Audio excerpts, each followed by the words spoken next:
नमस्ते। कहते हैं ना कि कुछ सफ़र कभी अपनी मंजिल तक नहीं पहुंचते, बल्कि एक चेतावनी बनकर रह जाते हैं। आज हम एक ऐसी ही कहानी की परतें खोलने वाले हैं, जो एक ट्रेन के सफ़र से जुड़ी है। एक ऐसा सफ़र जो कभी पूरा ही नहीं हो पाया। ये कहानी है एक गांव के स्कूल टीचर अशोक त्रिपाठी की। और ये कोई सुनी सुनाई बात नहीं, बल्कि एक सच्ची घटना है। एक ऐसी आप बीती जो 17 साल बाद भी जब सुनाई जाती है तो सुनने वालों के रोंगटे खड़े हो जाते हैं। तो कहानी की शुरुआत होती है एक बहुत ही ठंडी शाम से। गांव के दो नौजवान अलाव के पास बैठकर हाथ सेक रहे हैं, और तभी उनके टीचर अशोक त्रिपाठी जी वहां आ पहुंचते हैं। एक ऐसे इंसान जिनके पास एक भूली बिसरी डरावनी याद है। वो नौजवान अपने टीचर से जिद करने लगते हैं कि वो अपनी जवानी की उस खौफनाक घटना को फिर से सुनाएं। अब ये कहानी इतनी मशहूर हो चुकी है कि गांव में एक किंवदंती बन गई है, और हर कोई इसे बार बार सुनना चाहता है। और फिर त्रिपाठी जी कहानी सुनाना शुरू करते हैं। बात है आज से 17 साल पहले की।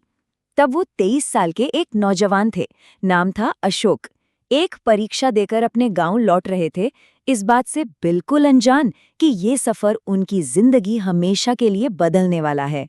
अब जरा उस माहौल को महसूस करने की कोशिश कीजिए। शाम के 7 बज रहे हैं, और अशोक एक ऐसे सुनसान और वीरान स्टेशन पर अकेला खड़ा है, जहां लोग रात में रुकने से भी डरते हैं।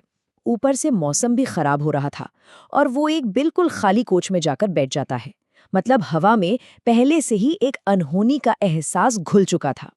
और तभी एक अच्छे कपड़े पहने हुए बुजुर्ग उनके पास आते हैं। वो कोई भिखारी नहीं थे, बल्कि उन्होंने एक बहुत ही अजीब और डरावनी चेतावनी दी। एक ऐसी चेतावनी जो किसी आने वाले बहुत बड़े खतरे की तरफ इशारा कर रही थी। ये शब्द सुनकर अशोक तो जैसे सन्न रह गया। जो भी जाता है वो कभी वापस नहीं लौटता। उसे समझ ही नहीं आया कि इसका क्या मतलब है, पर उस बुजुर्ग की आंखों में उसे एक अजीब सी सच्चाई नजर आ रही थी। खैर, अशोक ने उनकी बात को किसी का पागलपन समझकर उन्हें झिड़क दिया। लेकिन जाते जाते उस बुजुर्ग के आखिरी शब्द, फिर मुलाकात होगी किसी सफर में, उसके दिमाग में गूंजते रहे, जैसे कोई अधूरी पहेली हो। ट्रेन तो चल पड़ती है, लेकिन उसकी चाल में कुछ अजीब था। कभी वो बिल्कुल धीरे धीरे रेंगती, तो कभी एकदम से बेतहाशा भागने लगती, जैसे कोई अनजान ताकत उसे अपनी मर्जी से चला रही हो। और फिर अचानक बीच रास्ते में एक सुनसान जगह पर रुक जाती है, और उसी घने अंधेरे में से सफेद साड़ी पहने एक खूबसूरत औरत ट्रेन में चढ़ती है। अब उस खाली कोच का सन्नाटा दो लोगों के बीच बढ़ जाता है, अशोक और वो अजनबी औरत। उसके आते ही एक ठंडी हवा का झोंका माहौल को और भी ज्यादा रहस्यमयी बना देता है। बातों बातों में वो औरत बताती है कि वो एक विधवा है। अब ये बात अपने आप में काफी दुख भरी थी, लेकिन अशोक को उसके हाव भाव में कुछ बहुत अजीब, कुछ परेशान करने वाला महसूस होता है। और यहीं पर कहानी का सबसे अजीब हिस्सा सामने आता है। वो इतनी दुख भरी बात कह रही थी, लेकिन उसके चेहरे पर उदासी का नामो निशान तक नहीं था, बल्कि एक अजीब सी निडर मुस्कान थी, जिसे देखकर अशोक की तो मानो रूह तक कांप गई। सफर में कई घंटे बीत जाते हैं। रात के 2:30 बज रहे हैं, और ट्रेन एक घने काले जंगल के बीच में जाकर पूरी तरह से खराब हो जाती है। अब बाहर सिर्फ घुप अंधेरा था, अजीब आवाजों वाला सन्नाटा और एक अनजाना डर। और यहीं से खतरा और भी गहराने लगता है। वो औरत जंगल के रास्ते पैदल जाने का फैसला करती है। अशोक ना चाहते हुए भी उसके साथ उस अंधेरे में चलने को राजी हो जाता है। और फिर उन्हें रास्ते में स्टेशन वाला वही बुजुर्ग आदमी मिलता है, और इसके तुरंत बाद रोने और पायल की रहस्यमयी आवाजें उन्हें जंगल में और अंदर खींचने लगती हैं।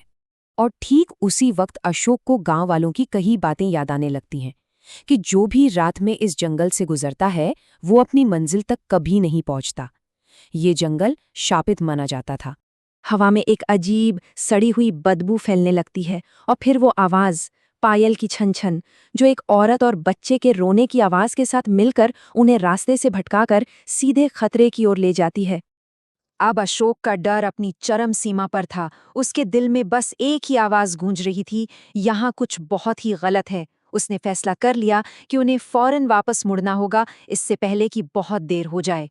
वो उस औरत से बात करने के लिए जैसे ही मुड़ता है तो पाता है कि वो वहां है ही नहीं। वो पूरी तरह से गायब हो चुकी है, जैसे कभी थी ही नहीं। और फिर औरत, बच्चे और पायल की वही खौफनाक आवाजें अब उसे चारों तरफ से घेर लेती हैं। उस घने काले जंगल में हर दिशा से वो आवाजें आ रही थीं, जो उसे मानसिक तौर पर तोड़ने लगती हैं। अशोक उसे आखिरी बार देखता है। अब उसका रूप एक भयानक राक्षसी चीज में बदल चुका था और उसकी आवाज खतरे से गूंज रही थी, जो उसकी असली डरावनी हकीकत को उजागर कर रही थी। वो कोई इंसान नहीं थी। इसके बाद जो शुरू होती है वो है जान बचाने की एक हताश दौड़। अशोक को कुछ नहीं सूझता, वो बस उस अंधेरे में बेतहाशा भागता रहता है। तब तक भागता है जब तक वो थककर गिर नहीं जाता। अगले दिन वो स्टेशन पर बेहोश मिलता है। उस खौफनाक रात का अशोक पर बहुत गहरा असर हुआ। जब वो लोगों को मिला तो उसका शरीर बुरी तरह जकड़ गया था, मानो उसे कोई दौरा पड़ा हो। गांव वाले उसे घर ले गए और उस दिन के बाद उसने कसम खा ली कि वो अपनी जिंदगी में फिर कभी रात में सफर नहीं करेगा। कहानी वापस आज के समय में आती है। त्रिपाठी जी और वो नौजवान उस रात की एक अनसुलझी पहेली के बारे में सोच रहे हैं, एक ऐसा सवाल जो आज भी उन्हें परेशान करता है। और कहानी बस यहीं इसी एक सवाल पर आकर रुक जाती है कि आखिर वो बुजुर्ग आदमी था कौन? क्या वो भी उसी शैतानी ताकत के धोखे का एक हिस्सा था, एक छलावा, या फिर कोई अच्छी आत्मा थी जो अशोक को बचाने की कोशिश कर रही थी? ये एक ऐसा सवाल है जिसका जवाब 17 साल बाद भी किसी के पास नहीं है।